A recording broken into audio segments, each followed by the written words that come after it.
This is Kate Baconsale. You're listening to Baconsale.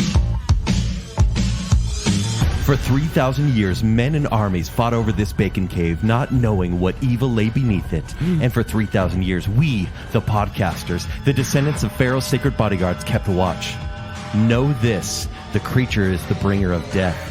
He will never eat, he will never sleep, and he will never stop. So we're guarding a he? Sure.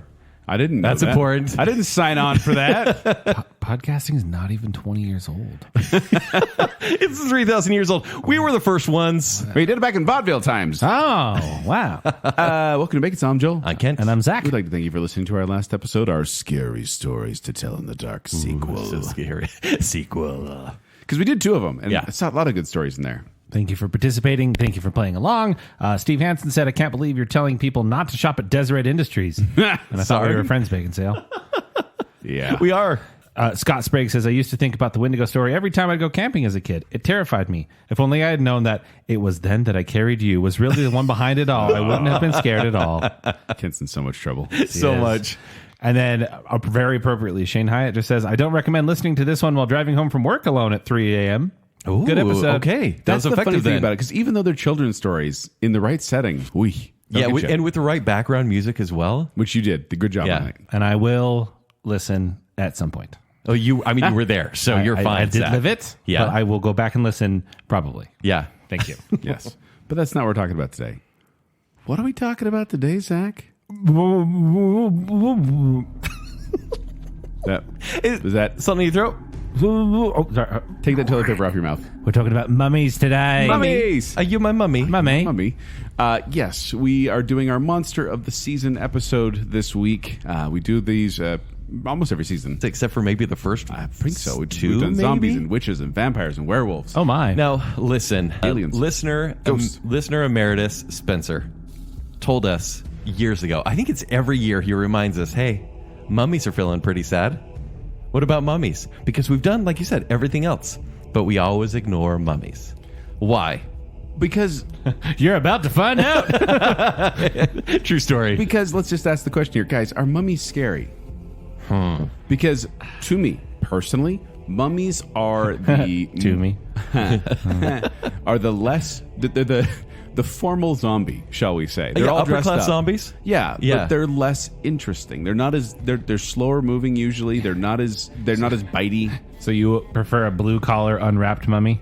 A little bit, yeah. Okay, got it. One that will just eat brains. But I mean, Yeah. generally speaking, mummies are side characters in a lot of horror movies. Like they'll be in Hotel Transylvania, but it's like it's a side character, or they'll be in Monster Squad as a side character. or even in movies called The Mummy, they're side characters. Sometimes Because a lot of the mummy movies, it's about exploration. It's about an adventure, essentially. And they're not really directly scary movies, I would say. because mummies are not, to me, directly scary. Yeah. They've never really feared a mummy. But why not? Because a slow-moving zombie is scary. Why would something that is essentially... Because this, after doing this research, I'm going to kind of view them as a very slow-moving Terminator that cannot be stopped. Well, here's the thing. Unless you have fire. I think that the folklore of mummies, not scary to me. But actual mummies, doing the research for this episode, Yeah. I got creeped out multiple Did times. you? I did. By the appearance or how they made them? They do have a lot of pictures on Wikipedia, the source of all knowledge and truth. Yeah. And as I got deeper in the research and cursed my curiosity, looked up a lot of pictures of a lot of mummies, and it's messed up. Yeah, and I think the research on this show was so much different than normally, and you're going to kind of sense that from this show. Whereas we talk about people seeing aliens, right? Reports of seeing aliens, and it's like, is it true? We don't know. Yeah. But we're going to talk about people that have Facts. died. And, and there's a lot of rumors and stuff like that, but people that have died after breaking mummy curses. Yes. So, Zach, first of all, your feelings on mummies? Very neutral to anti. Would you say beige wrapping? Very, feelings? very Yes. beige. Yeah. Not a huge fan. In my mind, there are only two mummy movies that exist. Go on. 1999's Brendan Fraser. Hello. Okay. And Cinematic that's not what masterpiece. the other one is. 2002. It's Brendan Fraser 2001? movie? 2001? Yeah. No. The Mummy no. Returns? The Disney Channel original movie. Thank you very much. Under wraps. Under Wraps. Oh, yeah. That's it. That's my experience with mummies. There's a whole list of movies. When you guys, we're talking about the larger list of movies. I'm like, And we wow. go. Yeah. I haven't no. seen so many of those. You never saw Most the of black and those I white had Boris not seen Karloff either. one. Yeah. You never saw that? No. Did you say Korloff? Yeah, I think it's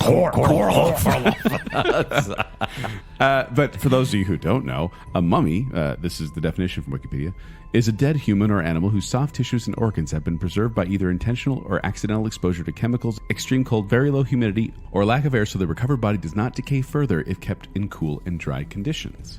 Right. So it's like embalmed, but it's like a lot of that is natural embalming, but they do so much to embalm them as well. Well, and it also kind of talks about how most mummies are in kind of dry, cooler climates. Right. Because warm, moist climates, a lot of times when they pull the mummy out, they just kind of decompose within hours as soon as they get out there. Now, the word mummy comes from the medieval Latin term mumia, which means embalmed corpse. It's borrowed from Persian, where it means asphalt, and derived from mum, which means wax.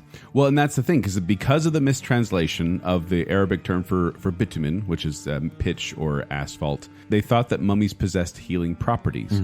So they literally would grind up Egyptian mummies into a powder and sold them to people as medicine. Yeah. To heal bruises and prevent bleeding. What is it? Do you think they thought that these mummies had been preserved for so long There was that if they something to it? consume them, then they'll somehow be healed? I mean, I know that there were old wives' tales back in the day, or you'd bleed out or do things that would never work, but they thought would heal you.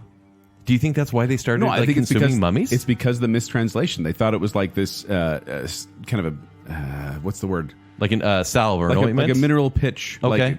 Like they used it as a way to kind of like as a preserver. So yeah, I think it has something to do with that. Wow. But ew.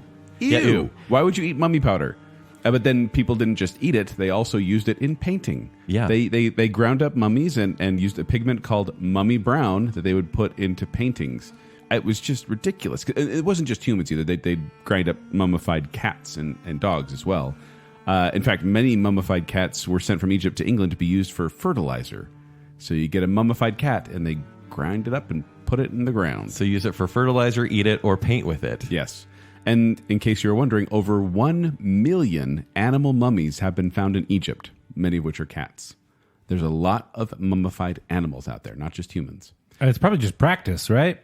Yeah, I think to a point, but also like it's like my first mummy. Give them a little kit for the kids. Yeah, it's like a. I mean, a passage into manhood is wrapping your first cat. Taxidermy mummification? Could we classify that as that? Maybe. Although I don't think because in preservation. And speaking of history, like embalming or the treatment of a dead body to sterilize it, protect it from decay, which I would say is taxidermy, has been used throughout time. Yes. And we're going to go way far back, but Everyone you see at a viewing is a mummy. yeah, well, for the time being. But like Greeks and Romans used to essentially wax their heroes, like kind of like make them into like just like statues as long as they could, and parade their dead heroes through the streets just to kind of show them as martyrs as well. some people have done this where they kind of want to show themselves off. Yeah. Wait, I want to pull back just a little bit though. Sure. Because when we talk about mummies, there's two distinct categories of mummies. Okay. There is anthropogenic, or spontaneous.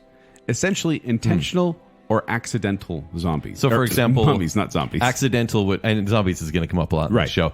Accidental would be like freezing to death, right? Yeah, like people that are trapped in ice come up a lot. How it's like they're preserved, but it wasn't intentional. But anthropomorphic.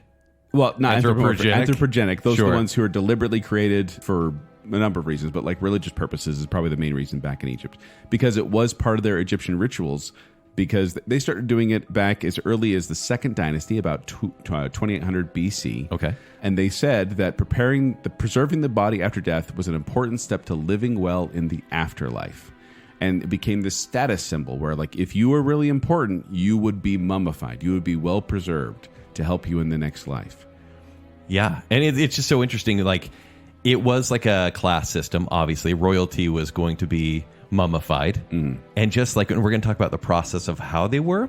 But essentially, they wanted the body. Things are going to get a little gruesome. Sure, they Medically. wanted the body to be preserved in order for the dead to be reborn in the afterlife, as you were saying, because the mummified body, it's the home for the soul or spirit. Like, they have a lot of like ka, and there's another term where it's like the body and soul do need to reunite, because so much of this Ka and Min Rider. Oh, Nicole's so happy up, right Nicole? now. But just Nicole, it does all come down to their religious beliefs, their faith in their gods, and everything has significance and symbolism that we could do a whole show on the rites that they would practice for pharaohs specifically. But like, for example, they just wanted the body to stay intact, otherwise the spirit may be lost. And so even like they would go as far as to make like boats of all different sizes, sometimes life-size giant boats, sometimes smaller model boats, to be buried alongside dead pharaohs to help them on their journey to the afterlife. And I found this interesting. Like we talk about like pyramids and hieroglyphics and everything, but hieroglyphics and symbols on coffins weren't just like, oh, here's our family crest and our family name. They're inscribed with the secret names of deities, and there's like 50 plus deities that you have to memorize their names and what they do to pass into the afterlife. So you must recite them to the gods themselves. And so it's kind of a cheat sheet on your coffin. I thought it was just like funny memes that you send your buddy. Well, now it would be. Yeah. Now it should be. Yeah. Yeah. Mine would just be like vines from like 10 years ago. Mine would just be the creeper gif. Yeah. Yeah. Just see at the pearly gates, they're like, who is David after dentist? Is this real life? But yeah, I mean, obviously this all comes down to, I mean, sure, preserving someone that meant a lot for the country, but also for them specifically or for the family. It was a religious rite for the afterlife. Yeah. And a lot of the reasons we know this is because they've done these scientific examinations of mummies. And these actually began back in 1901. They started doing these, instead of just going into a tomb and just cutting things open and taking whatever, this was like a scientific examination in Cairo.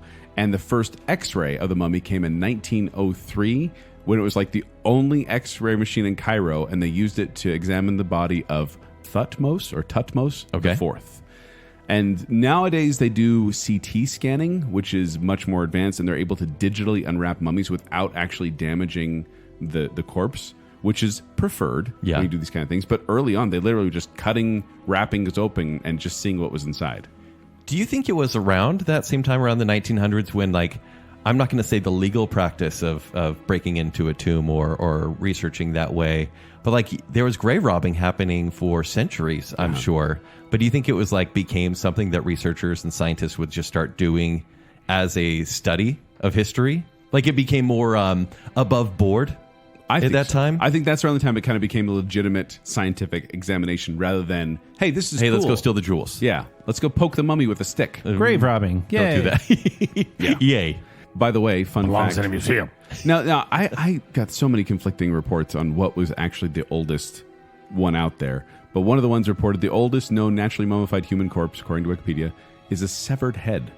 Dated 6,000 years old, and it was found in South America. So it wasn't even an Egyptian one. Yeah, I have that the Chileans or the Chinchorro people were the ones doing it 2,000 years before the Egyptians. This is somewhat serious, but it's going to sound like a joke. Do you think that this is like we are actually just fascinated with somebody who is kind of deranged?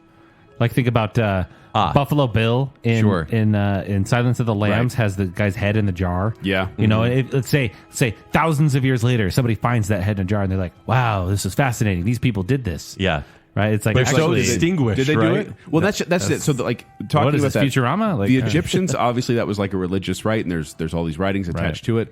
But there are a lot of other accidental zombies, or I keep saying zombies, mummies. These accidental When mummies. they come back, they're zombies. So but I want to see the movie Accidental Zombie. I would watch that. Dang it, again? But mummies and humans, mummified humans and animals have been found on every single continent. They've been found in Africa. They've been found in Asia, although in Asia, a lot of them are mostly accidental. They just happen to be in the right environment at the right time when they died. For example, like there were 8 mummified human remains in a salt mine that they found in northwestern Iran. And preserved because of the salt? Because they died down there in a salt mine, their body was preserved. Weird. Yeah. Ew. I hate that so much. Speaking of Asia, did you read about the ones in Japan? The accidental zombies? Did not. Okay. This show is now just the accidental zombie show. Because it's an accident, we're just going to say it a lot. Yes. Accidentally, mummy. So I want to send this word of what these people are called to Zack, but I'm not going to. But in Japan, there is a process of self-mummification called sokushinbutsu. Okay. I feel pretty good about that.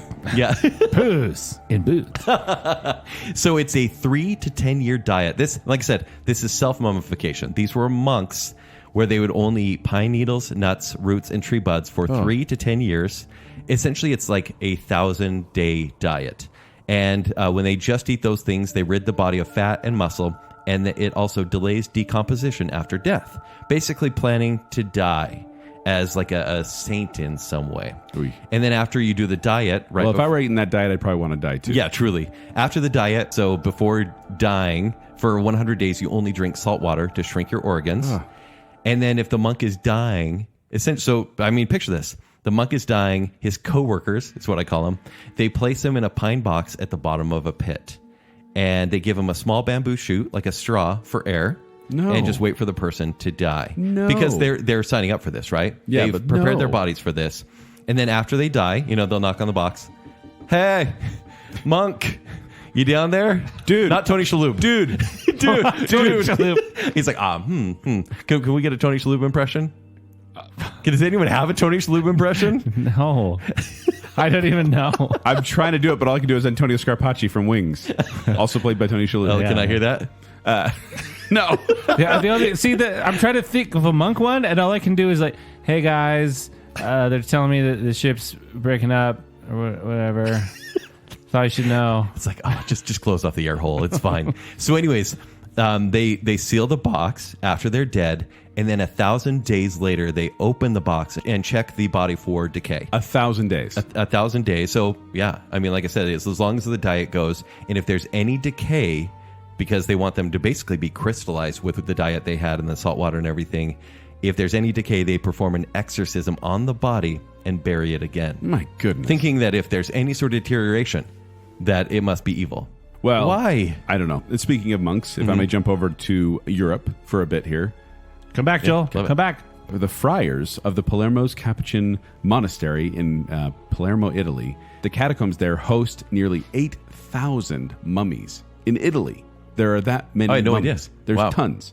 Although most of the mummies they found in Europe come from bogs located across the region. They found them in Great Britain, Ireland, Germany, the Netherlands, Sweden, Denmark, and they call them bog bodies. I don't like that. I'm telling you right now, unless you want to be disturbed, don't look up bog bodies on Wikipedia. Zach, I think we know what to do. Here we go. Bog Because bodies. bog bodies are people who've fallen into swamps, marshlands, and their bodies have been naturally They're preserved. so well preserved. Yes. Now, here's the creepy thing, because when they're in the swamps, the acidity of the water, the low temperature, and the lack of oxygen kind of tan the body's skin and soft tissues. Wow. So they're very well preserved, and they found them a lot during excavations. But here's the creepy thing, is many bog bodies, a lot of them, show signs of being stabbed, bludgeoned, hanged, or strangled, or a combination of these methods. And like you said, they're so well preserved, you can tell. Yes. You can tell that lacerations were made. And these are like, I mean, I thought when I first read about bog bodies, I'm like, oh, people actually, like Artex, we'll find him as a bog body. Oh, what? But I found out this is actually kind of like and not just a dumping ground for Like a landfill? murders, kind of murders, dropping off bodies. What? But also ritualistic. Like some of these were ritualistic killings for religious reasons, and then they'd put their body in a bog and send it back to the earth. Wow. So bog bodies are and I'm assuming, unlike of the mummies. Egyptians, these were just regular people. these They were just are killed. accidental, spontaneous zombies. Oh, now we're just spontaneous. Spontaneous zombies. I can't. It's the sequel to can't. Accidental Zombies. They just show up. Oh, I'm here. Anyway, but bog bodies are one of those mummies that really do kind of creep me out because I had no idea. I didn't and they're find hiding those. out there in marshlands all over the place. Ew. One of the oldest natural mummies in Europe was discovered in 1991, and they nicknamed it Otzi. Oh. He was in the Occidental Alps. They called him Otzi, but he's a 5,300-year-old male, and they did a DNA test on him. He has 19 living genetic relatives. Wow. Some people out there are related to the mummy Ozzy. Now let's jump to North America. North America is a little bit controversial, only because when they find bodies, a lot of them are attached to still existing native cultures of Native Americans. Okay. And there is a tradition that says their remains need to be returned to their original resting places. So if they do find a mummy, it's not usually put on display, or if it is, not for a very long time. Where are the mummies kept, or where are they found? Not tombs, right? Not as much, no. There's some like one of them. This is in Canada, but it was found at. Oh, wow! I should send this one to Zack. No. Get off easy. Yeah, I'm gonna let Zack do this one. Yes. It's right there in the blue. It starts with a K. Yeah, it's quadedantity. Exactly right. Oh, Zach's just hoping a mummy curse. Spontaneous zombies are here. Brian's? No, but quadedantity, it's actually translates to a long ago person found, was found in 1999 at the edge of a glacier, and they are the oldest and well-preserved mummy discovered in North America. So a glacier is the reason for that one. But are they able to study them, or like you said, it's so sacred that they must send them back to? Sometimes they're able to study them, get permission to study them, but Sure. most of the time it's just kind of they go back into the earth if they find them. Wow. There's a lot of stories about that. But then you get into like pre-Columbian Mexico, and it's like, Aztec culture.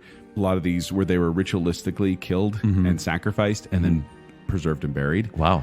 There's one in Nevada called the Spirit Cave Man. It was discovered in 1940, and it's this guy who it's a middle-aged male found completely dressed and lying on a blanket made of animal skin.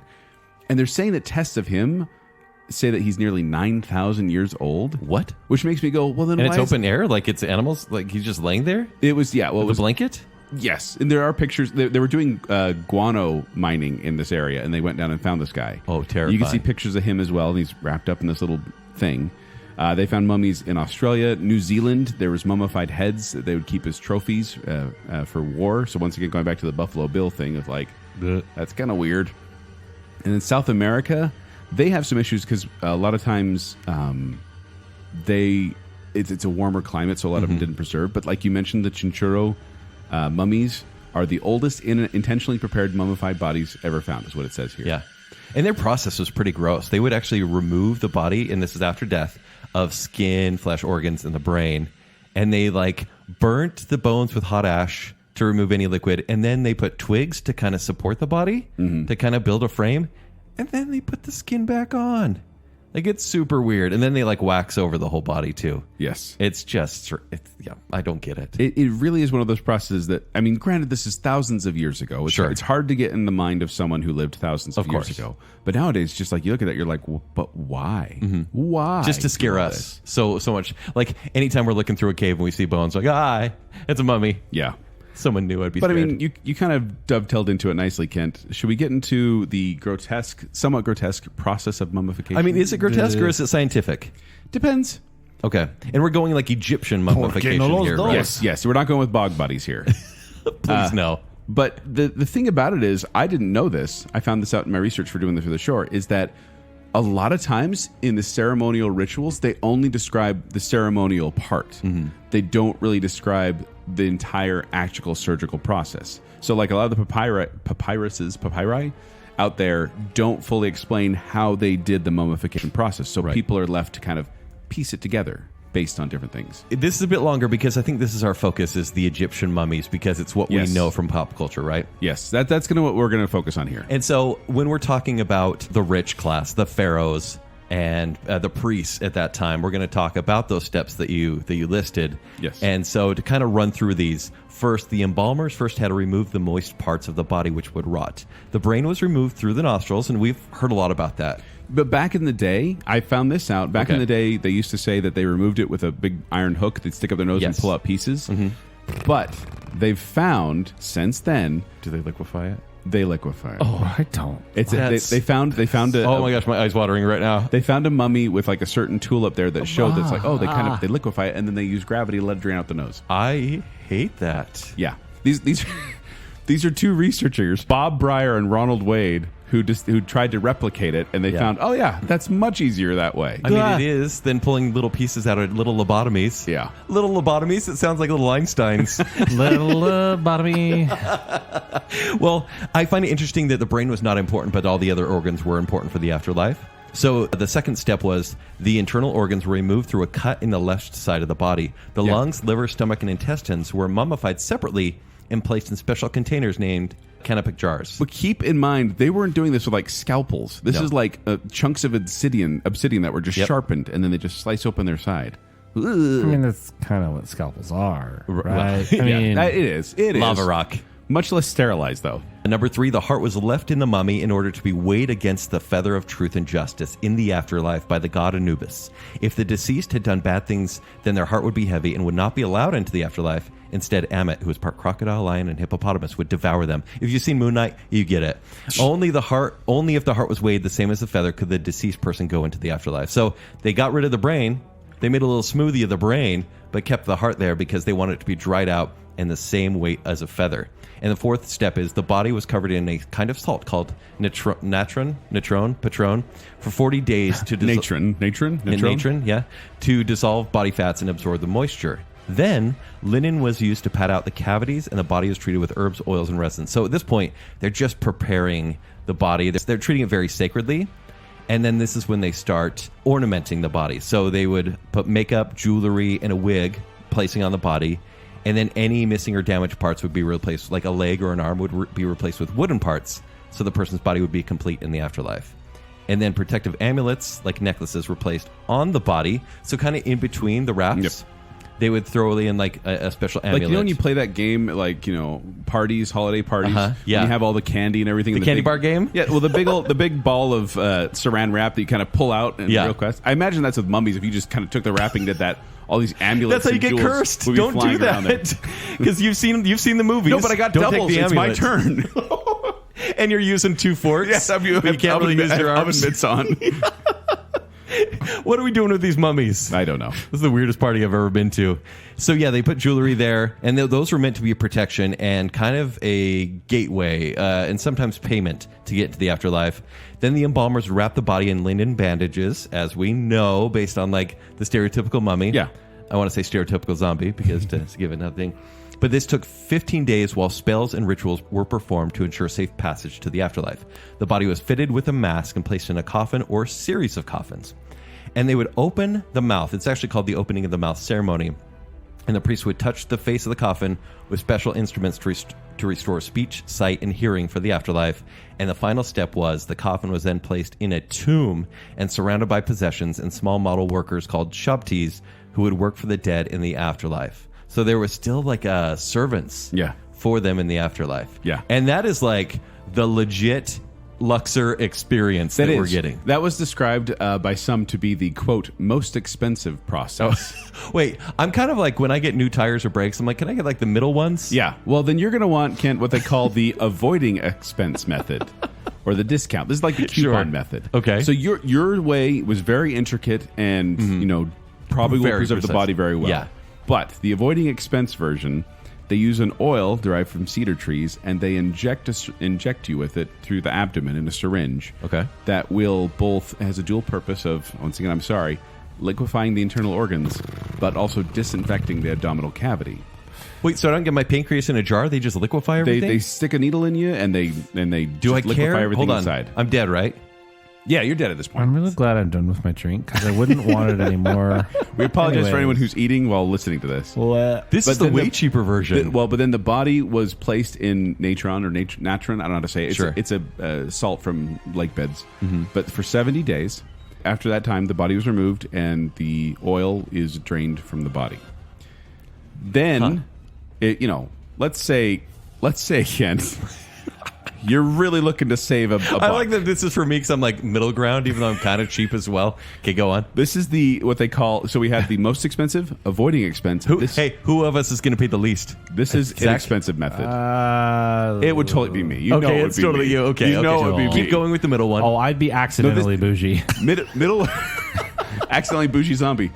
But no, with this, this is so we passed the discount one. This is like Dollar Tree. This is the okay. So I'm done. Like they drained me of all oils and fluids. No, that's it. That's all you do. Yeah, and I'm just kind of salt help petrify me. Yeah, that's about it. But then, and I guess you do the rest at home. It's kind of like thing where you get it at IKEA, DIY mummy, a little bit. But then you have the inexpensive method. So we had most expensive, avoiding expense. This is the bottom tier, inexpensive method. This is a Groupon mummy. This is just what it says. I'm just going to read this. Okay. I'm just going to read this. Can't wait. This is what it says. Clear the intestines with an unnamed liquid and inject it as an enema.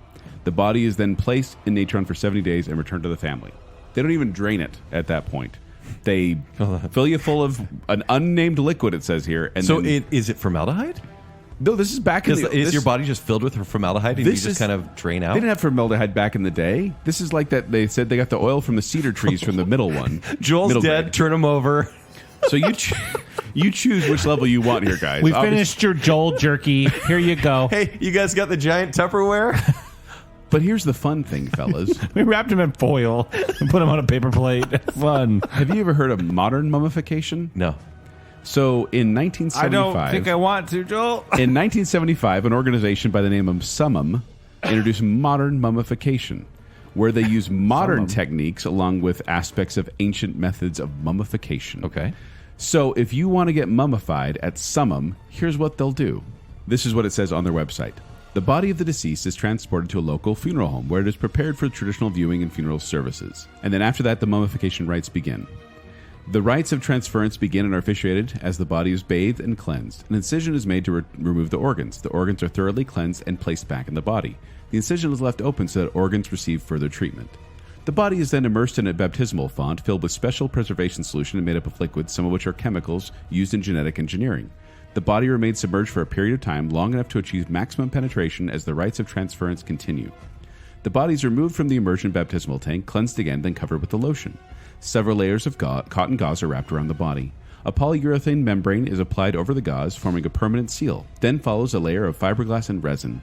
The mummy is taken within a pyramid building to continue the rites of transference.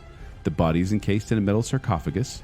The sarcophagus is filled with an amber resin completely surrounding the mummy and protecting the perfection that has been created. The openings in the sarcophagus are welded closed. The sarcophagus is enshrined within a mummy sanctuary or interred in a local cemetery. Wait, who? Okay, first off, Jurassic Park? Yeah, and the amber. And secondly, who does this and who's allowed to do this? Well, it's this organization, Summum. And if you don't know... Someone else. Summum. And the first person to actually do this was the founder of Summum, whose name is Summum Bonum Amun Ra, also known as Corky King. Yeah. His name is Claude Rex Norwell. He's the founder of Summum. Sure. His name was Corky King. It was or Corky Ra, as I'll say. But he died January of 2008. So this just happened. Ugh. Not only that, Summum is considered to be the only commercial mummification business in the world. And according to the website, the current cost for mummification, do you guys want to know how much it costs to be mummified? $67,000. It's very precise. It is unclear if this price includes the sarcophagus or artistic mummiform or not. I'm not sure. But if you want this done, gentlemen, you just have to go to I-15 in Utah because the Summum Pyramid is located in Salt Lake City, Utah. What? It's just across I-15 from the Fear Factory. You can accidentally get summoned? Well, no, no. It's literally this pyramid right there. That's like their headquarters. It's 40 feet long, 26 feet high, and it is. They have mummified animals in there. I had a friend who went in there and saw a ritual. You can make an appointment to go in there and see what's going on. They have honey wine apparently that they let people drink during. Don't drink anything there. But and they actually do mummify animals. And I went to look at the animal price, but they're not offering that right now. It says unavailable at this time, so I don't know why they're not doing animal mummification. But here in Utah, you can actually get mummified if you would like to. Yeah, it's like right next to the Fear Factory. Yep, it's right across I-15. So, yeah, look up Summum Temple or Summum Pyramid. You'll find it. It's there for everyone to see. But if you do want to go inside, you do have to request an appointment. So, yeah, there you go. I'm glad it costs so much because otherwise I feel like I just get kidnapped and mummified. You know? Yeah, I don't know how many people have actually done it, but it's there on their website. They have it out there to do. So, there you go. Sheesh. So, that's the process of mummification. But, some might not want that. And some might not want the curses that could come with entering a mummy's tomb. I like what you did there. So the curse of the pharaohs, or the mummy's curse, is a curse alleged to be cast upon anyone who disturbs the mummy of an ancient Egyptian, especially a pharaoh. A little redundant. This curse, which does not differentiate between thieves and archaeologists, is claimed to cause bad luck, illness, or death. Now, in these instances, we're going to get into some short histories here. Yes. The news media at the time, news media will always kind of blow things out of proportion. A little bit. Right? And create crazy stories. And at this time... You got to sell the newspapers. You do. And at this time, and especially with one of these major stories, this was huge news because, as we talked about in the early 1900s, finding mummies was a big deal. It was a very new thing. So in 1922, a guy named Howard Carter, he was an archaeologist, he discovered, or at least explored, the tomb of Tutankhamun. Yes. I can never say it right. King Tut. And that really made it super, like, it became this worldwide sensation, and mummy fever caught everybody. Not that mummy fever, but another mummy fever. There's another one of these where there's mummy fever. But they say that the belief in a curse came because of the deaths of some members of Howard Carter's team shortly after they discovered the tomb in 1922. And it's so crazy. They actually found 5,000 artifacts, gold jewelry, and statues. This was such a big deal because King Tut was a young king, right? Yes. Served for 10 years. I think he was 19 when he died. And they think it was either a hunting accident or just something mysterious. But essentially, a month after they found the tomb and were excavating it, the sponsor, or the one who financed the whole project, got a mosquito bite. Yes. And quickly died from a bacterial infection. Well, no. So his name is Lord Carnarvon. He got a mosquito bite, and then he was shaving and accidentally cut the bite, and then he got an infected blood. He got an infection and got blood poisoning. And then you have another person on the team, George J. Gould the first. He died shortly after, like a year later, it almost seemed like. He died in 1923. He got a fever after he visited the tomb. Yeah. Which some people say there is a specific type of mold that grows on zombies. We'll get into that as well. Okay. Zombies? So, yes. Mummies. Man. Moldy zombies. Yeah. So in 1924, and this is 2 years after the find, British archaeologist Hugh Evelyn White hanged himself, allegedly leaving a note that says, "I have succumbed to the mummy's curse." And later that year, the radiologist who x-rayed the mummy, before it was given to the museum, died of an unidentifiable illness. And this was just happening. Like 6 other members died of the group from pneumonia. Yeah. Being smothered by a pillow. Yeah, suspected smothering. Yeah. Did you read the one about the paperweight? So one of the guys No. on his team, Howard Carter, gave a paperweight to one of his friends that was a mummified hand. Oh, okay. I did read this. Yeah, and it had on his wrist, it had like a scarab bracelet on it. But the bracelet apparently said, "Cursed be he who moves my body. To him shall come fire, water, and pestilence." And shortly after getting this paperweight, the mummified hand in it, the guy's house burned down, and then they rebuilt it, and then it was destroyed by a flood. Yeah. So, I mean, that's plague type stuff. that is. Now this caught so much wind that Mussolini, who, and this was in the 1920s, remember? So before World War II, he wanted King Tut to show in a museum. And he heard about these deaths, and he said, and it was like on its way to him. And he's like, "I don't want this. Remove this. And I never want this in my country." freaked him out. Yeah. Yeah. Although, let's get some facts here. Okay. Let's hear it. Out of the study, the study showed that out of the 58 people who were present when the tomb were opened, only 8 died within a dozen years. Okay. That's not that big of a curse. That's like less than 50%. I mean, I hate to I'm be pretty those sure. people, but that sounds like pretty natural to happen anyways. Yeah. I think they're all dead now, though. And due to popular misconceptions, there actually was no curse found on the pharaoh's tomb when they went and explored it. A lot of people reported that it did. 50 years after the curse of King Tut, some artists, so this is 1972, some artifacts from King Tut's tomb were sent to the British Museum for that anniversary. And the director of antiquities of the museum died the night after he handled the artifacts. And then also many of the airmen aboard the aircraft that carried the artifacts to England suffered with heart attacks within the next year. Could be natural. Could be.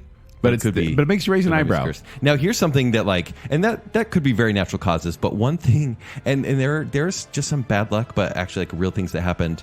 There's another mummy. It's Casimir IV of Jagiellon. He was king of Poland, and he died in 1492. That's when Columbus sailed the ocean. There you go. Thank you. So his tomb was opened in 1973 by a 12-man team, and they were trying to conserve like the palace and the tomb and everything. So they wanted to remove his body from where it was and just make it like pretty opulent, but they moved the body, and they weren't supposed to. Soon after, 10 of the men died mysteriously, 10 of the 12. And they're like, okay, that's not good. Like, that's a total curse. They died because... That's how they said it, too. Guys, that's a total curse. That's a total curse. You don't even know. Dude. This is totally a curse. Monks. I monks. can't even. So it's now been thought that they died from toxins originating from a fungus in the tomb. Yes, because there's a mold that naturally kind of happens with the process of mummification. It's not super toxic, but in large doses, it definitely can do some damage. Most mold can if it gets in your lungs. There wasn't any curse inscribed on King Tut's tomb, but in the tomb of Kentika Ikeki is in the 6th dynasty as an inscription. This is the inscription on the tomb. Let's hear it. As for all men who shall enter this my tomb impure, there will be judgment, An end shall be made for him. I shall seize his neck like a bird. I shall cast the fear of myself into him. Tell you what, if I saw that, I would not go in there. I would turn around. I would turn around right then. I don't like that at all. Because these curses, one of those. I'm not superstitious. It's bad luck to believe in superstition. Well, I'm a little stitious. I just think stealing is bad. Can we just agree that stealing is bad? Let's go with that. So I have two really quick curses, but it's really just like, hey, don't mess with stuff, even if like there is a chance. So there's one called the Curse of Osiris, and this is 1971. It was an excavation in Saqqara, and Egyptologist Walter Bryan Emery found a small statue. He was going through this pyramid, found a small statue of the Egyptian god of death, Osiris. He decided, no one's going to miss this. I'm going to take it home. So he took it. It's either to his office or home, but his assistant was in the other room, and he says, "I'm gonna go take a shower." And a few minutes later, his assistant heard Emery screaming from the bathroom, and he ran in there, and he found Emery clutching the sink basin, but like paralyzed. Like he was screaming, but he's just kind of standing there paralyzed. And basically, it's kind of like he had a stroke because he was unable to speak, paralyzed on the right side of his body, and died the following day. Now, in 2004, a German man was visiting the Valley of Kings, where King Tut was found. And this is 2004, mind you.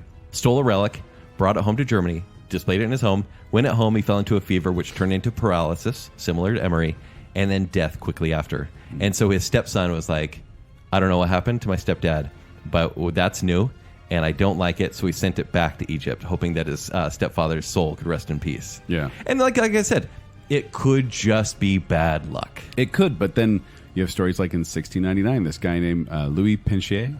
There was a Polish traveler who bought 2 mummies in Alexandria and then got started on the sea journey to get back home. Okay. And then while they were on the sea, he had recurring visions of these 2 specters, and the storm got real bad. Mm-hmm. They eventually threw the mummies overboard, and the storm stopped. Oh.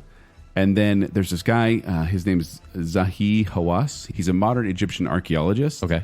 So this is happening this happened when he was younger, but he's around today. But he said he was transporting several artifacts from the Greco-Roman site they were working on, and his cousin died on the day he started transporting the goods.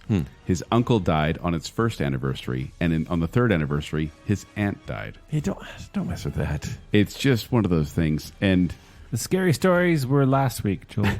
he actually was involved in the removal of 2 child mummies from the Bahira Oasis to a museum, and that he said he was haunted by the children in his dreams, and the dreams didn't stop until the mummy of the father was reunited with the children. What?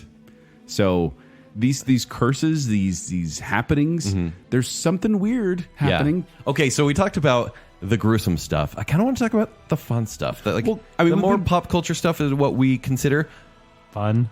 Well, we started kind fun mummies. We fun started zombies. kind of steeped in history. Yeah. And now we're moving, a little more fantastic. And now we're just going to get into the folklore of mummies. So I want to talk about the 4 different types of mummies that we see in accidental zombies, spontaneous zombies. What else do we have? Spontaneously bougie zombies. Yes, me. Accidentally bougie.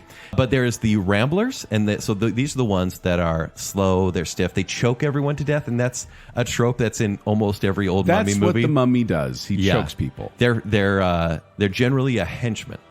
Okay. Like the ramblers are generally a slow-moving. They were the guardians of the pharaoh or a lover that was in the tomb. But don't get that confused with soldiers. In soldiers, we see these more in modern zombie movies, and you even see these in the 1999 Mummy movie. These are mindless murdering machines. They're fast, but they're fragile. These ones, they can handle weapons. Yeah. Like swords. They're the ones that pop out of the ground real fast. Yeah. And they have the dumb action scene where they get wiped out pretty easily. Those are the soldiers. Then you have the 2 important ones, and these are the pharaohs and the priests. And so priests, they want to exact vengeance. They're the ones that handle the black magic and the rituals. They can generally only be killed with the black magic and the rituals. Whereas the pharaohs don't really want to live again unless there's something that's going wrong, like their queen has been taken away from them. Mm-hmm. And they will try to take a living bride, to return with them to the afterlife. Yes. So those are the 4 types: ramblers, soldiers, pharaohs, and priests. And really, the mummy genre, like the folklore genre, had its origins in the early 18th century when Egypt was being colonized by France. Mm-hmm. And so you get books like, one of the earliest examples of a mummy book is by Jane C. Loudon, and it's The Mummy! Exclamation point. Panic! It's The Mummy, or A Tale of the 22nd Century. It's an 1827 novel, and it's about an Egyptian mummy named Cheops, who was brought back to life in the 22nd century. So even one of the first ones was set like way far in the future, which I thought was interesting. Okay. I actually want to read that one. And then the mummies originally in fiction were mostly female, and it was kind of a romantic light. Like they'd come back and be a love interest for the protagonist. For this example, you get things like Jewel of the Seven Stars by Bram Stoker or The Ring of Thoth by Arthur Conan Doyle, author of Sherlock Holmes. And then even Edgar Allan Poe did a mummy story. It was called Some Words of the Mummy, although it was more satire. And then you get Lost in a Pyramid or The Mummy's Curse by Louisa May Alcott. That's one of the first examples of a mummy's curse genre. That was in 1869. Lost in a Pyramid straight up sounds like a rom-com. Lost in a Pyramid. It's going to be one of those Christmas holiday specials. Julia Roberts and George Clooney are. And then, Lost in a Pyramid. Once again, Arthur Conan Doyle did one called Lot Number 249 in 1892. And it was the first one to depict a mummy as a sinister, dangerous, reincarnated creature. Okay. So that's kind of where you get in the literature aspect. And I found it interesting that both, Arthur Conan Doyle and Edgar Allan Poe and Bram Stoker all wrote mummy books because you don't really associate them with mummies. Because I would have thought it started with Boris Karloff, not Korloff, in the 30s. Karloff. Well, even before that, because the first mummy movie ever, at least according to my research, was an 1899 short silent film directed by George Millet, who did Journey to the Moon, a very famous film director. But it's called Robbing Cleopatra's Tomb. And it's about the resurrecting the mummy of Cleopatra. But this is a lost film. You can't find it. It's gone. Like I See You. The first mummy movie you can still watch is called Die Augen der Mumie Ma, which is it's a Why is German Zack movie. not reading these? The Eyes of the Mummy. It's a 1918 German silent film, and I watched it. And? Not really mummy-ish, and not Okay. really good. I wasn't that impressed by it. So I wouldn't recommend watching that one, but I would recommend, if you want to, starting the first kind of classic mummy movie, which is Boris Karloff's The Mummy. We'll get more into the movie aspects later. But it's interesting that they started off it kind of in a romantic light. And I would say in the past 20 years, like, sure, there's more grotesque mummies out there. But I think the genre has, maybe it's young adult fiction's fault, but mummies are kind of romantic again. Yeah. Like Twilight. at least seen, but like Twilight, but even Sparkly like mummies. TV shows, Sparkly like zombies. Like Buffy the Vampire Slayer had a mummy that was kind of a mummy seductress. Yeah. And you see that a lot. I do want to jump right back to the powers that mummies have if you happen to run into a mummy. If you happen to be in Egypt or in a bog. Like we've talked about werewolves, we've talked about zombies and vampires, not Frankenstein's yet. We'll get there. But if you happen to run into a mummy and try to fight them, they're immune to bullets. Yes, they just kind of like powder when you shoot them. Right. The pharaohs are the human embodiment of ancient gods, so they generally have the powers of sun and light. So be careful. They could do pretty well in our villain bracket, actually. Yeah. They're quite strong, and they have healing ability because they can regenerate their life force by stealing ours, basically by sucking our souls. Yes. And so it heals their bodies. And the priest mummies can raise and control the dead, and they can summon scarabs, snakes, or jackals. So not good. But if you need to kill mummies, and I'm going to break this down, fire and decapitation will at least slow them down.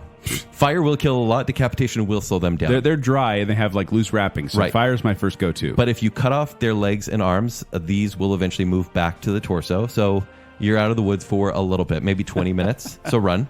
They're slow moving. You've timed it. Yeah. And go. And if you are able to get them back in their sarcophagus, which is what you actually want to do and seal it, you must perform a ritual to send them back to Duat or the afterlife.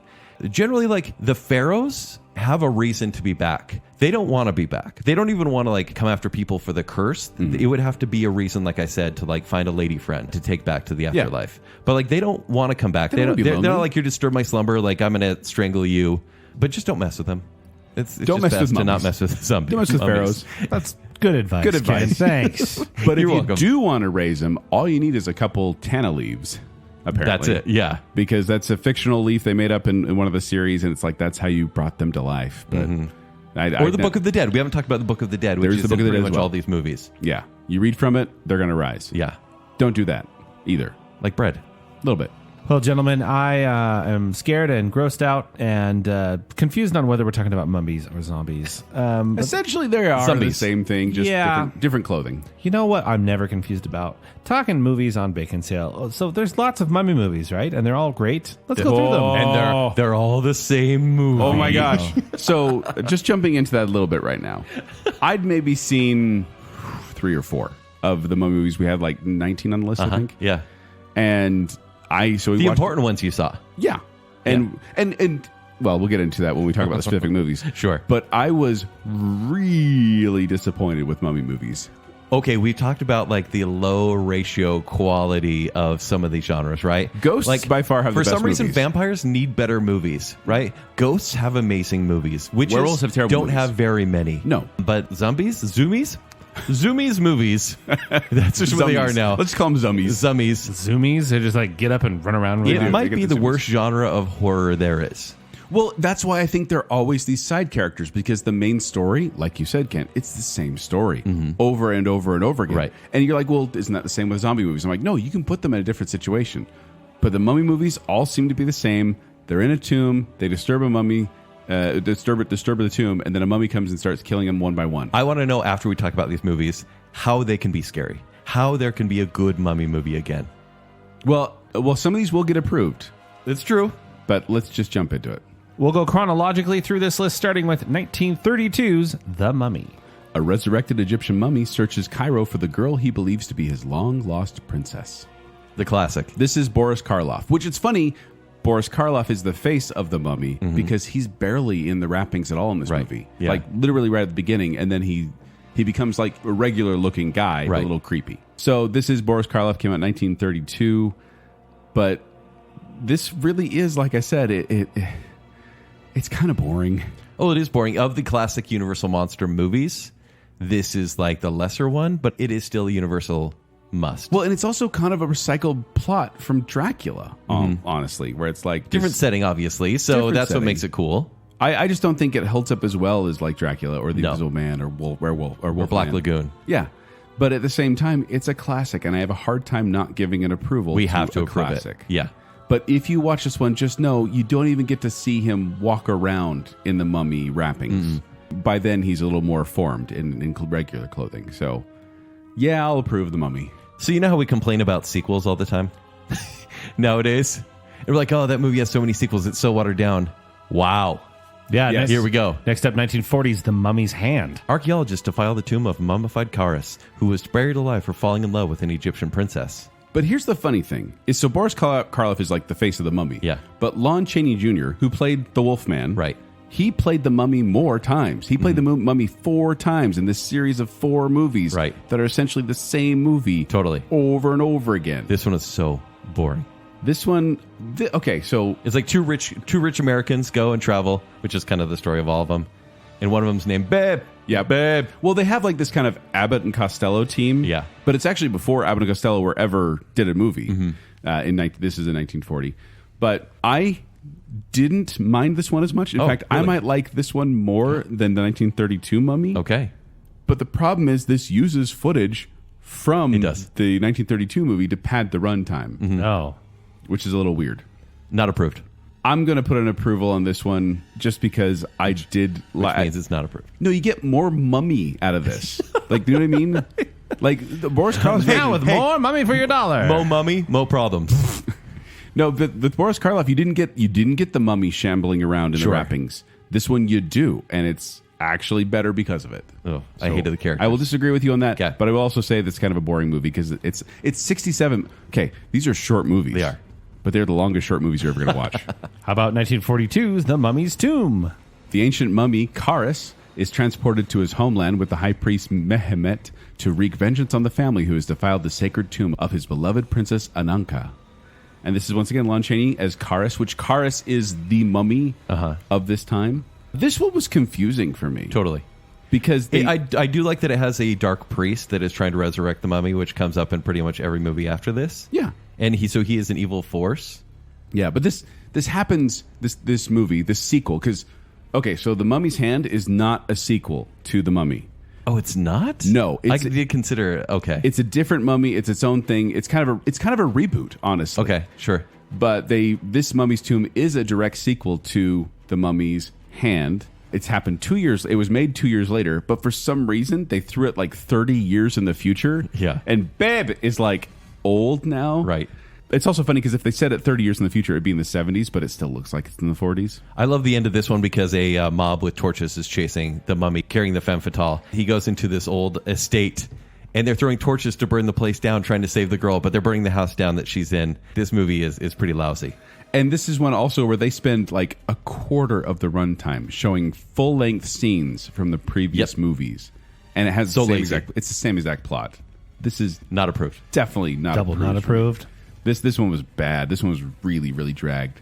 It was made on a shoestring budget because they were using footage from The Mummy's Hand, Frankenstein, Bride of Frankenstein, Ghost of Frankenstein, and the film score was even from The Invisible Woman, and they were using a set from Uncle Tom's Cabin. Oh, okay. Like they Wow. were just trying to do Yep, something. that makes sense. This is our shortest runtime, though. It's a tie with the next one. Next up's 1944 is The Mummy's Ghost. Kharis the mummy is given a sacred potion that grants him eternal life to search for his lost love, Princess Ananka, despite the unending curse that haunts them. Once again, same movie. It's fine. But guess what? The mummy shows up earlier in this movie than basically any other movie. It's 13 minutes in, and we see a mummy. Because generally in these movies, they have archaeologists like talk for half the runtime, and then you see a mummy. And this is the one where I realized that Kharis the Mummy is essentially the Jason Voorhees of his time. Right. He silently stalks people, never says a word. He kills people without mercy. He gets destroyed, like literally burned up. And then he comes back in the next movie with no real rhyme or reason as to why. I did not understand it. So the reason I do like this movie and I'm going to approve it is because the ending shocked me. It is such a boring mummy movie, but when he's taking the betrothed of this movie, he takes her into a swamp and she turns into an old mummified woman. And the ending shocked me so much that I went, Because it wasn't a happy ending. That feels Spoiler alert different. for the Mummy's oh yeah, Ghost. spoiler alert 5, 6, 7, 8. Bad ending. What? And so I'm going to approve it. Wait, the bad ending made you approve it? Yeah, it was different. It See, stuck out. I didn't. I did think Ramsey Ames, the girl that played that, she was quite beautiful. But the mummy makeup wasn't as good. It's not I didn't good. like the story, so I'm not approving Okay. this one. No approval for The Mummy's Ghost. No. From Joel. All right, 1944 was a big year for mummies, which makes sense. I don't think there was anything else going on at the time. 1944 is The Mummy's Curse. Shipped to Louisiana, the mummy Kharis from Egypt roams the bayou, tormented by his forbidden love for Princess Ananka. This one starts with a gypsy song, and I was like, is this a musical? Listen, it's just a boring trope now of Kharis just trying to find his lost love. But they changed the setting. Like in the first one, it's like this town in Mapleton, Is this Massachusetts. Kharis takes the bayou? A little bit, and then all of a sudden they're in the bayou, and it's like, Yeah. yeah, he's been here the whole time. It's like, no, he was in Massachusetts before. You mentioned that a lot. Not approved. There's a lot of walking and waking, and man, this movie dragged. Yeah, it's like they weren't even trying. This is not approved. Although this was Lon Chaney Jr.'s final time as Kharis, Dave Russian Money. Now we get fun with Abbott and Costello Meet the Mummy. Two bumbling Americans stumble on the discovery of a lifetime when their search for a mummy leads them to a sacred medallion that holds the key to buried treasure. This is in 1955, and this is an Abbott and Costello movie. If you like Abbott and Costello movies, This like Abbott and Costello movies? I like Abbott and Costello. I like movies. Abbott and Costello sketches. I like the movie. Is it which one is the iconic one? Is it Movies. Werewolf? Frankenstein. Meet the Frankenstein? Yeah. Meet Frankenstein. Meet Okay, Frankenstein, not the Frankenstein. Sorry. Okay. Meet the spontaneous zombie. because this one, That was a very effortful zombie, Joel. this one was like kind of like the other movies where it was like kind of bland, a bland archaeology story, except for you had two guys that were friends in the movie. Were they though? This is actually they, though? This is the last film that was produced by. This is the 28th and final film that Abbott and Costello did for Universal. Cash grab? This was at the end of their career when they couldn't stand each other. Really? Which is sad. It's really sad, the story of how their friendship kind of ended. If you like the shtick of Abbott and Costello, you'll like this one too. It's enjoyable. It movie. really drags up until the last 25 minutes when it becomes like kind of a fun pyramid caper. Yeah, because there's not a lot of mummies at the begin, the first Right. 2/3 of this, really, and then it gets to the end, and they're mostly. I had kind of fun at the end, though. I did. That was a lot of fun. I'm going to say barely approved. I will also approve this one. Okay. Wow. How about 1957's Pharaoh's Curse? A crazed Egyptian follows the members of an archaeology expedition and kills them off one by one while getting progressively older. Okay. So the director of this, I want to point this out. His name's Lee Sholem. He directed more than 1,300 productions. 1,300 movies. This is even bad as a background show. No, really? You think There's so? little merit to this movie. I like Ziva Rodan, the Okay. girl. I like her in this. Okay, I get She's that. mesmerizing whenever she's on the But screen. this was one of the most low budget ones on the list. It was shot in 6 days. Makes sense. 6 days. Yeah. I still think this one's okay. Like really? I would give this an approval if you're looking for a mummy movie. No. But it's one of the better same stories. This also is the one that has the mummy in pajamas, which cracked me up. He's not wrapped up all around. He's like Sure. just shriveled and in pajamas, and it makes me laugh. I like this one. Not I would give it approved. approval. Now we have 1959's The Mummy. You're going to be shocked. Here we go. In 1895, British archaeologists find and open the tomb of Egyptian Princess Ananka with nefarious consequences. What? We have a remake here, everybody. Wow. But well, These okay, are all the same. A remake, All kind the of. same. But this is the one with Christopher Lee. You may know him from Lord of the Rings as Saruman, but also Put some respect on Count Dooku's name. true. And then Peter Cushing, This Grand Moff is Tarkin. a Horror Express reunion. We've got Grand Moff Tarkin, and we've got Scaramanga. I love this Grandma movie. Tarkin and Scaramanga. Yep. Yes. But this is the first one we have in color, and it is, Kent, you're right, it is a compilation of plots from The Mummy's Hand, The Mummy's Tomb, The Mummy's Ghost. So it's a streamlined mummy movie? Yeah, But it does it better than any of them. it does. It's super hammy. The actors know what kind of movie they're in, but it tells a better backstory of how they got there. And there is more choking in this movie, a lot more. Yes. And it's a little more gruesome in that regard. Yeah. So do you think this movie overwrites the previous, 40s It ones? can't because in the DVD compilation of the Universal Classic Monsters, it needs to be there. But you could watch either one of these, and they're both fine. I'll say this: if you're going to watch any This is the Mummy one. movie, this is the one to watch. Take it easy, but No, I'm not saying it's great. this I is gave it 3.5 any on the stars. list. Yes. Approved. Oh, So this would be the, hey, you want to know what's up with mummy movies? Watch this one. The Mummy Watch from The Mummy 1959. 1959. hard disagree. Okay. Anyways, That's approved. my opinion. Approved. Okay, how about The Curse of the Mummy's Tomb, 1964? British archaeologists and their American investor ship an Egyptian's mummy sarcophagus to London, but someone has the amulet to revive the mummy that will then kill all those who disturbed its tomb. Like we're pulling mummy words out of a hat. This one started off surprisingly bloody, and I was so into it. The Hammer films definitely did that. Yeah, this is a Hammer film, of course, but then it kind of just drops off in quality. The mummy doesn't appear until 53 minutes in, and then some guy falls down the stairs. Like, it's just not good. I can't, in my review, I said, I have to give this movie a hand for a few shocking moments. Yeah. Because they cut so many hands off in this movie. Yeah. But like you said, it takes an hour for any mummying to happen. It was just a series of long, dry conversations. No one to mummy. Yeah. But the mummy, in this one, the mummy does more than choke people, which Yeah, I that's true. appreciated. But I can't approve it. It wasn't good. Not approved. Blood from the Mummy's Tomb, 1971.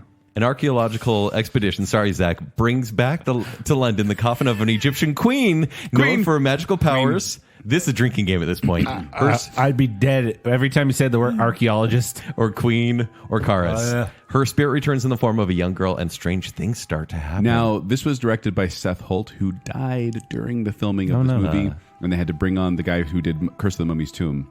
Zach, this one's spicy. This one's 80s PG, but it's 1971. I started this one. I watched the whole thing, and then 2 days later, because I'm watching so many of these movies, I'm like, oh, I'm going to check out Blood from the Mummy's Tomb. I was like, I guess I've seen this. It was a Thor 1 experience where I'm like, oh, I guess I've seen this. Ken, I can think of 2 reasons why Hammer Film Productions thought this movie would sell. Go on. Because it's prominently displayed on the poster and in the movie, but it's not that great of a horror movie. It's not. It's yeah, sure. Valerie Leon is a beautiful woman, but man, it's just exploitative. Yep, it's, totally. It's terrible. And they also, like, they had this, I swear they had one latex appliance that was like a throat ripped out. Right. And they put it on everyone and covered it with blood. Like thousands of times in the movie that you see someone with like their throat quote unquote ripped out, but they're breathing. Like their body's sitting there and they're like, and I'm like, they're not dead. This was a dumb movie. I did not like it. Not approved. This is the first film. Oh, no, Pharaoh's Curse was the first. This is the second film that doesn't have the word mummy in the title. The Awakening. Oh, it's Robin Williams and Robert De Niro. That's Awakenings. It's Awakenings. This one is an archaeologist discovers his, no, wait, hold on. An archaeologist discovers that his daughter is possessed by the spirit of an Egyptian Possession. Queen. To save mankind, he must destroy her. Guess who stars in this one, Zach? The same people as everything else. Charlton Heston. What? And Ian McDermott. Emperor Palpatine. And guess what? It's not good. And Stephanie Zimbalist from, remember her from Remington Steele? No. Oh, the director of this one is Mike Newell, who did 4 Weddings and a Funeral and Harry Potter and the Goblet of Fire. Newell, yeah. Yeah. So this one gets a little weird. But this is a travelogue of Egypt. Like, this is a boring someone showing their footage from their vacation in Egypt movie. It and the acting, it's so hammy. Yeah. So overacting, like annoyingly so. I really not approved.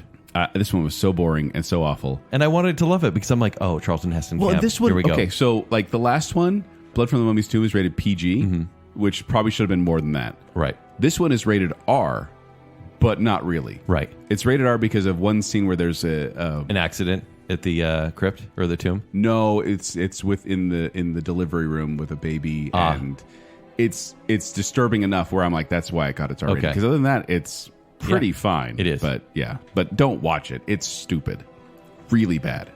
1982 is the year that features the film Tron, but also, more importantly, it features Time Walker. I'm not going to give the synopsis because it ruins the end of the movie. Give this synopsis. No, I can't. So, Zach, here's the thing. In this movie, this one is totally 80s camp. And I start watching and I go, oh, finally, a different kind of movie because it's awesome. Because is different. It's an 80s college campus. And there's all Spoiler alert, 5, 6, 7, 8. spoiler alert for the whole movie. An alien buried in King Tut's tomb terrorizes the college campus. Joel. So these people steal amulets, and so the zombie mummy kills everybody who stole the amulet. And it doesn't show the deaths; it just kind of shows the perspective of the mummy, right? Okay. And There's at a the green end, filter over his face. At the end, you find out that the mummy is an alien, and here's the best part: it ends on "to be continued." From what I understand, this is supposed to be a TV series that they then remarketed it into a movie. But this is laughably He's getting bad. beamed up to space, and it says with the professor and a student and his girlfriend, and it says "to be continued." This is Left okay. forever. Here's the thing. No Time Walker 2. The problem with this movie is not the premise, because it's actually interesting, especially after watching all those similar movies. I went, whoa, this is different. But it's the acting. It's so The bad. acting is terrible. And I found out too late that this was a Mystery Science Theater episode. Oh, man. Episode 405, I believe it is. Like- It's called Being on Another Planet. Oh, I'm going to rewatch that. I did. And? This is the only movie on our list it that worth I watched watching? twice. It's a pretty funny Mystery Science Theater okay. episode, but it's still a bad movie. Because I loved the movie for what it was because it felt different, but it's not approved. It's not a good movie. No. So you have not approved any of the 80s ones, or No. the 70s one, or the 60s one. No. We haven't approved a mummy movie since 1959. Let's Sounds see if about the right. next one will do it. Blech. Welcome to the 90s with Under Wraps, 97. 3 curious teenagers and one very confused mummy collaborate through some risky adventures with a race against time to reunite the mummy with its lover from 4,500 years ago. Zach, tell us about Under Wraps. All by myself. That's a song in it. This is Bill Fagerbakke, Dauber on Yeah, Coach, yeah. or Patrick Starr as the mummy. So here's the funny thing is I was watching this movie and I was like, oh, it's the guy from Coach. I know him. And it wasn't, he actually plays dual roles in this. Yeah, He he's plays also mummy the and boyfriend the- and- yeah. the future stepdad. Yeah, whatever. But then it was one part, the mummy, he made some noise and I went, that's the guy from SpongeBob. So you just pieced together that Dauber is Patrick? I may have just pieced that together. Oh, wow. Today I learned. No, this is Patrick. Zach, do you love this movie? I loved this movie. When did you see it? The day it premiered. This was the 1997. This was Disney the Channel first original movie. Disney Channel original movie. See, with the Disney, I watched a lot of them, Okay. but for me, which is funny now because I don't like Halloween movies, Yeah. the Halloween Disney Channel movies were Okay. my favorite. Yeah. And so they were must-see television for me. I've seen this one probably a dozen times. So when we were talking about doing this episode about mummies, and we talked about the movies, you brought up Under Wraps, and I rolled my eyes because I thought I hated this movie. I was not thinking of this movie. What were you thinking of? I was thinking of Don't Look Under the Bed. oh, Which really? is not a Okay. Disney movie. And I hate that movie. Yeah. But this one, not scary at all. But this is Well, it's a fun. comedy. It's all about hiding. Funny. It's one of those like, we got to hide the mummy from the mob that's trying to get it. Yeah. Well, he wears sunglasses. Yeah. No Dressed one up in will 70s know. clothes. Yeah. It actually has some genuinely scary moments at the beginning of the movie. What? Like a Disney Channel movie, you know, when they do the fake movie and there's someone coming through the Oh, kitchen. yeah. I like that. There's that. I when I started watching, I'm like, wow, this is really low quality movie. But it's- and then I found it's out a- it's a movie within a movie. There's Yeah. kids getting involved in the seedy mob dealings.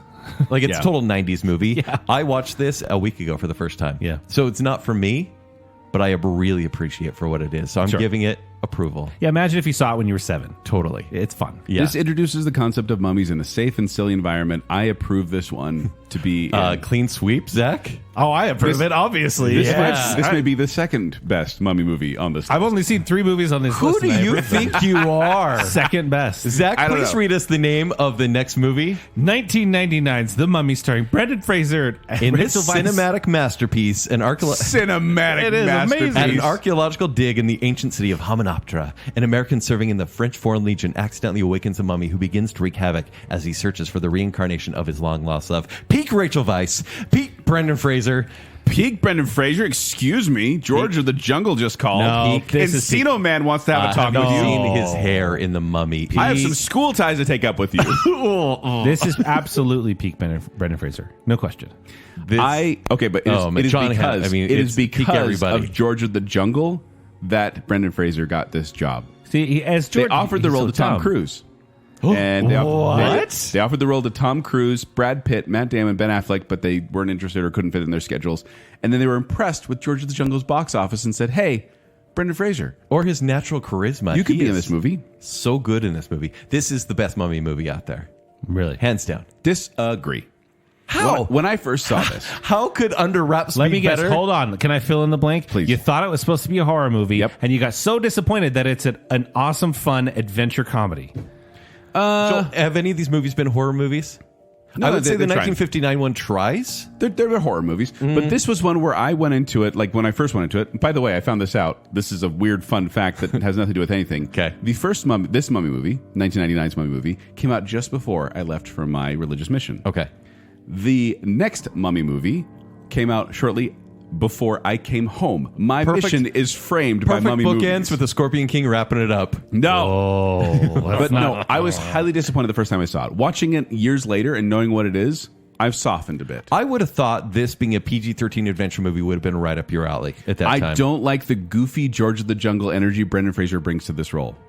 I don't like the one-liners. I don't like how Ken, you all the time get after MCU movies for Totally. undercutting And no, any sort of tension. This would be an origin of the MCU based on its humor. Any actual tension is immediately undercut by humor. Every single time. But the curse in this movie literally kills the crew.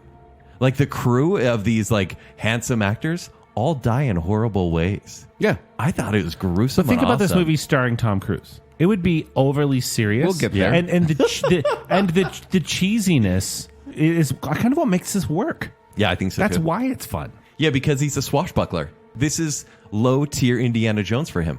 Yeah. This is Brendan Fraser in his Errol Flynn era. This is such a cool movie. Okay, I can't believe you're defending it like this, Kent. Yeah, Double. no total This approval. is not Cinematic your masterpiece. movie. When was the last time you watched this? 2 days ago. I wanted to rewatch it. Previous to that, I was like 20 years So you're ago. giving it approval. Oh, yeah. Joseph. I'm giving it approval as well. Barely. Zach Like I would give said, it approval too, so we got My stance has softened on this movie, but I still watched it and went, no. Is it the CG? Do you judge it No. for the CG? Look, The CG is pretty good, I actually. think the mummy parts are good. It really is Brendan Fraser. I don't You don't like when the mummy yells at him and then he yells back? No. And I don't like when he's like, looky what I got. And he has a cat. Like, the way he says it, I'm just like, no, you don't say, looky what I got. But Joel, Rachel Weisz. Rachel Weisz is fine. Looks like I have all the horses. Looks like you're on the wrong side of the river. Come on, it's fun. That's What are you not. Okay, that leads us into 2001's The Mummy Returns, subtitled Rachel Weisz Finds Eyeliner. Is that what it's sometimes? I did. Guess When I was a tiny in the child. first one. The story All right, here. you- When I was a child, I thought she was recast because she looks so different in this movie because of their eyeliner. Go on. The mummified body of Imhotep is shipped to a museum in London where he once again wakes and begins his campaign of rage and horror. But don't worry, there's a spunky kid. There's a spunky kid now. Stop it. Don't remind us of the... Okay, Listen, there's more Joel, spunky listen, kids. Joel, can we cut out the maggots from this steak? Because there's steak here, but there's lots of maggots in I saw there. this. I was 11 years old. when this Longest movie came runtime out. of any movie on our list, 129 minutes. And this also gave us Dwayne "The Rock" Johnson in his first film acting debut. Yeah, Black Adam right there. Jumanji's good. live action Maui. Yeah. So you didn't like the first one. You barely gave it approval. Zach, how do you feel about this one? I mean, I still like this one, Yeah. but I have watched it within the last 5 years, It's not amazing. I do think more incorporation of the Magi. I think that is pretty cool. Yeah. And I like the chemistry, of course, But between... Jonathan, the brother. Yeah. He's in it more. He should have been the comic relief. Yeah. I would have accepted him as the comic relief if everyone Bumbling else brother. wasn't trying to be funny. Yeah. But this is one where they bumped up the budget and they really bumped up the CGI, and it does not age well. You don't like that dirigible? No. Oh my gosh. I do like this movie. I haven't seen it since I saw it back then. Like 2002 is when I saw this movie. I haven't rewatched it. I liked it, and I've only rewatched the bad CG scenes, and so I can't give this approval. I am not approving this one. I barely, the last one, this one was already on a sandy foundation based on the first movie. I see what you did there. Thank you. But this one was even more goofy, and the spunky kid, I hate it when movies and TV shows start throwing in the spunky kid to be like, look how cool we are. As No. the 11-year-old Zach didn't mind the spunky kid because he thought he was one. Yeah. Oh, you were. But adult Zach is not, I don't really care for this one all that much. Yeah. It's okay. Rachel Weisz is good looking in it. Okay. Yes, she is. 2000 Baconsale approves she is. We all Baconsale approve Rachel Weisz? Rachel Weisz, yes. Mrs. Daniel Craig? Cool. 2003, Bubba Ho-tep.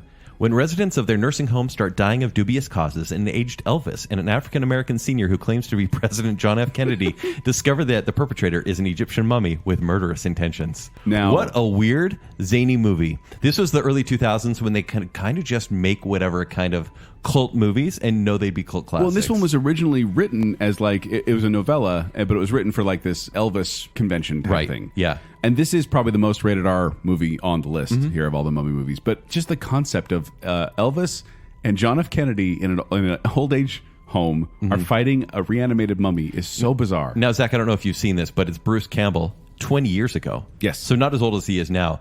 As an Elvis... Everyone says he's an Elvis impersonator, but he has a backstory of how he's actually living Elvis in He's a really nursing Elvis. home. Yeah. This is Bruce Campbell 6 years post Spider-Man, but go on. Yeah, yeah, that's true. That's true. But this is a Bruce Campbell movie, and this lives or dies on your love of cult movies with Bruce Campbell. And for me, when I saw it at the time, I loved the movie. I watched it again today. So there's some ironic enjoyment here. Oh, totally. Oh, it's yeah. it's totally B movie knows what it is. Yeah, it kinda knows stuff. what it is. Like, there's this whole chase with the scarab beetle that's really funny to watch. But once again, you're like, yeah, it's zany. It's zany. It didn't age really well for me. I still want to give it approval just because I think Joel's not. No, I will give it a slight approval. Okay. This is Bubba one Ho-tep. where the trailer itself pulled me in. The film was definitely choppy with clear play, but Yeah. it was entertaining. It wasn't uproariously hilarious, No, it's but not. it was bizarre and entertaining, and I appreciated that. Yep. And it's better than a lot of the other It's movies on unique. here. And now we mark the end of the first phase of Brendan Fraser's career with 2008's The Mummy, Tomb of the Dragon Emperor. In the Far East, Alex O'Connell, the son of the famed mummy fighters Rick and Evie O'Connell, Recast. unearths the mummy of the first emperor of Keen, a shape-shifting entity cursed by a witch centuries ago. This is directed by Rob Cohen. Okay, so what's the name of this movie? Curse of the Dragon Emperor? Tomb of the Dragon Tomb of Emperor. the Dragon Emperor. Directed by Rob Cohen, who did Dragon, the Bruce Lee story, Oh. and Dragonheart. He has a thing for There's dragons. a little theme there. And Fast and Furious and Triple X. But Oh, Triple X Dragon X? Cool. yes. But this has Brendan Fraser and Jet Li. This is when they were trying to make Jet Li into the biggest star ever, and he's no Jackie Chan. no. I'll say that. Michelle Yeoh is in this one. Yeah, and then Maria Bello. Maria Bello replacing Rachel Weisz. Doesn't work. Why didn't Rachel Weisz come back? She said there were problems with the script, and she had a new baby. Yeah. So I like the concept of going back to adventure to like relive your glory days, but that plucky kid became an adult and got a love story, and I hated that. And honestly, the overdone effects in this movie drag everything back. Yeah, the effects are bad. Brendan Fraser, by this point in real life, was just broken. Yeah. His body just couldn't do this I anymore. forgot to mention, he literally, during the hanging scene in the first Mummy movie, it went wrong, and he literally passed out and had to be resuscitated. Oh, Yeah. He geez. almost died during the hanging scene in the first Mummy. Yeah. So, but I just feel like he really didn't want to be there. No. I feel like Maria Bello, I have nothing against Maria Bello, but she replacing Rachel Weisz Didn't feel right. didn't work. No, Fraser's even said like he literally did this movie to make child support payments. Like, And then he Jet didn't want to Li, be here. Jet Li is there Yeah. for part of it, but then he's mostly just CGI. Right. Like I don't think he was even there on the set most of the time. So approved? No. No, it's a one action sequence after the other. It's loud and dull. It's the white noise of one-dimensional action movies, characters right. in a bunch of action sequences. Yep. So, no, not approved. Second chance for Tom Cruise here with 2017's The Mummy. An ancient Egyptian princess is awakened from her crypt up beneath the desert, bringing with her malevolence grown over millennia and terrors that defy human comprehension. The beginning of the dark universe. Dark universe. Still, I know we had a whole review. Did you about rewatch this movie. this? I didn't actually. I did was going today. to, but I ran out of time. Yeah. Okay, so we reviewed it on Baconsale as a bacon bit already. Yep. I liked it then, and I like it now. I am an apologist for The Mummy. Yes, they bit off more than they could chew with the Dark Universe and bringing Russell Crowe in as Dr. Jekyll. That was the worst part for me. It was the worst part, but they brought in this princess played by Sophia Boutella, who I love in every single movie. Right. But she was trying to reawaken Set, who is essentially the devil. And I like that aspect. And she was trying to make Tom Cruise into Set. And so it felt different than like a shuffling zombie looking for his princess bride, essentially. Yeah. And it had a lot of dumb action scenes, but I actually thought it was kind of funny. So Funny? it's not good, but this is like a B- approval for me. You're approving it. Yeah. See, and I can't approve it. I know. I don't think it's as bad as everyone makes it Oh, out I thought you to did be. for some reason. No, I don't think it's as bad as everyone makes it out to be, and I still don't fully understand why this single-handedly killed the entire Dark Universe. I'm like, why not give it another movie and see if Right. that sticks? Like, Yeah. this didn't feel like such a big flop to me that it should have done that. Yeah, that there's no reason you should make wasn't there like an Angelina Jolie Bride of Frankenstein Yeah, thing? Something like that, or at least the Russell Johnny Crowe Depp Doctor Invisible Who's Man. died. Yeah, Yeah. Javier Bardem was going to be Wolfman werewolf. I think creature. one of those. Anyway, it didn't happen, and it's because of this movie. And I'm sorry, I can't give it an approval. Okay. Zach, what do you think? I've never seen this one. Okay, so not approved. I might check it out. I'm a Tom Cruise fan now. It's different because he's playing it very funny, but it's not Edge of Tomorrow funny. It's almost like the script is not good enough to justify him being trying to be that funny. Apparently, he was like, people called him "quote unquote" the real director of this film. Like they said, he Yeah. micromanaged everything. I could see that. And I feel like that may have been the downfall of the movie, is that instead of trying to be a good mummy movie, it became a Tom Cruise vehicle. Yeah, I think you're right. And it didn't gel. Before we get to our last one, point of order. What is 2006's Night at the Museum not doing here? Side character mummy. It's a big deal. It's the whole plot is driven around a mummy's artifact. It is, but at the same time, right. So it's not a horror movie. Approved. It's not a horror movie. Either. Approved. It's not a horror movie, but it is a mummy movie. Also, I watched a movie called The Pyramid, which is a found footage, quote unquote, found footage movie. What? Came out in 2014. Why'd you add that to It's the list? horrible. I just found it the other day, and it's not worth adding. It's not approved. Well, and like there's other movies like you said, Hotel Transylvania or Mad Monster Party or Monster Squad. Monster Squad, which you like talk about all every these, show. but the mummy's never the main character because they're not interesting to be the main Yeah. character. They're not interesting. But Night Museum is approved. Yeah, it's the start of Rami Malek, man. Oh, okay. I take it back. Oh, take it back. Okay, finally, we have 2021's Under Wraps. This is the Disney remake Plus. of the Disney original If movie. you look for Under Wraps on Disney Plus, this and its sequel are the ones you will find. Because they do not unfortunately. have the 90s one on No. there. You have to YouTube does, though. YouTube does. If you look at that, it's it. Yeah. So this one was directed by Alex Zam, who did Inspector Gadget 2, Beverly Hills Chihuahua The one French tour. 2, Jingle All the Way 2. Put that cookie down. The second one. But also he did direct A Christmas Prince and A Royal Christmas, which we watched for our Hallmark Oh, show. So man. this is the level But of not the third one in that series. apparently not. Oh, he did chairman of the board with Carrot Top too. Oh. Why? B-O-R-E-D. So this is the exact same movie Yeah. as the 1997 with Under Wraps. more annoying teens. Oh my gosh. The one kid was doing this quasi Steve Urkel What impersonation. was that? I wanna win the purple-eyed panda. The whole time when he's talking like this, I'm like, I can't stand your voice, And man. here's the thing, Zach. Same story. Same bumbling story. zombie, Yeah. same disguises. That whole thing. The mob is actually more involved in this one than the previous one. Yeah. I haven't seen this. Well, I haven't sat down and watched this one. It was on in the background last year. Yeah. So I've seen bits and pieces of it, and every time I looked at it, I was like, oh yeah, that's in the other one. But you just think of the bigness and the loudness of Disney Channel original movies at this point, and that's everything that goes into this remake. Everyone is the smartest kid in the room. Right. And it drives me nuts. There were some parts I liked about this. I didn't hate it. I thought I was going to hate it. I hated it. I didn't hate it.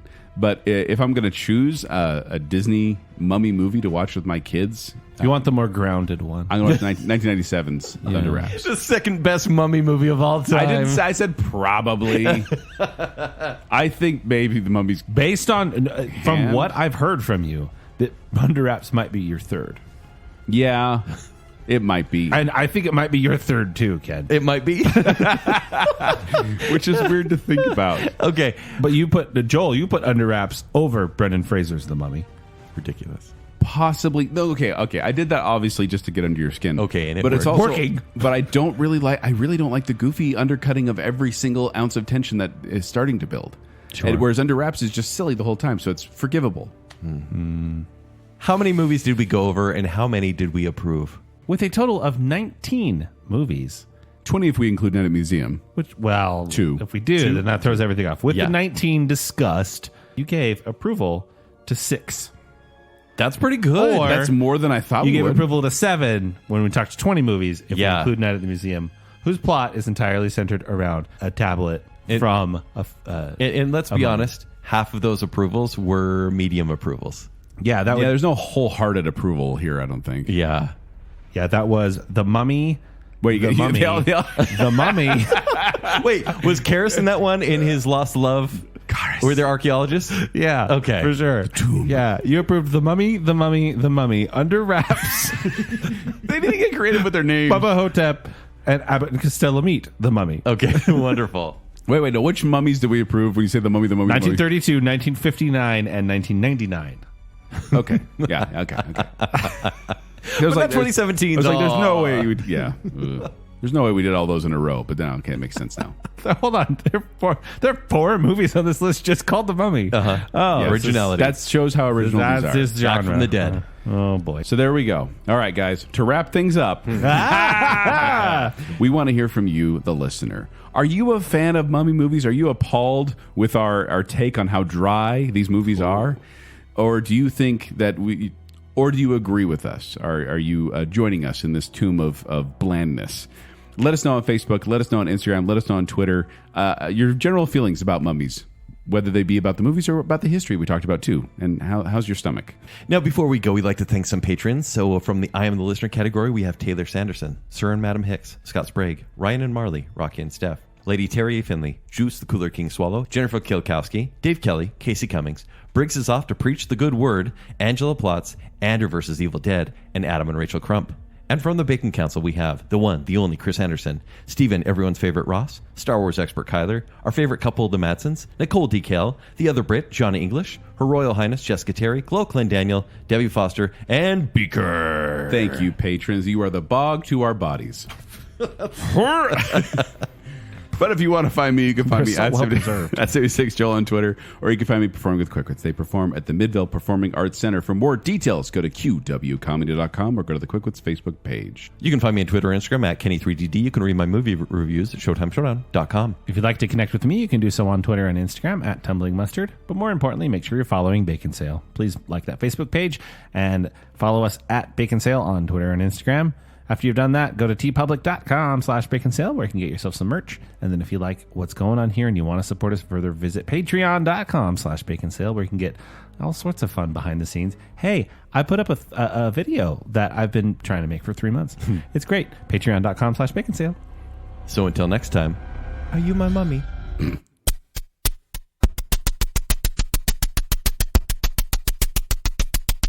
I got wrapped in toilet paper today. Babe. So you prefer a blue collar unwrapped mummy? It's toilet paper. Toilet paper's happening. Ew. Yeah, ew. Why would you eat mummy powder? Intentional or accidental zombies? See, at the pearly gates, they're like, who is David after dentist? Grave robbing. Yay. do that. Belongs in a museum. There are a lot of other accidental zombies. Accidentally a mummy. Like Artax. We'll find him as a bog body. Quadedantichunchi. Exactly right. Oh, this next is hoping a mummy curse. Spontaneous zombies are here. Little lobotomies. It sounds like little Einsteins. Little lobotomy. We finished your Joel jerky. Here you go. Hey, you guys got the giant Tupperware? You can accidentally get summoned. Ooh. Oh. I just think stealing is bad. You get more mummy out of this. Like, do you know what I mean? Like, the Boris Karloff. Now with more mummy for your dollar. Mo mummy, mo problems. These are short movies. They are. But they're the longest short movies you're ever going to watch. Archaeology. Put some respect on Count Dooku's name. Peak Rachel Weisz, Peak Brendan Fraser, Peak Brendan Fraser, excuse me. George of the Jungle just called. No, this is Encino Man wants to have a talk I've with you. seen his hair in the Mummy. I have some school ties to take up with you. This is Rachel Weisz finds eyeliner. Take it again from the top.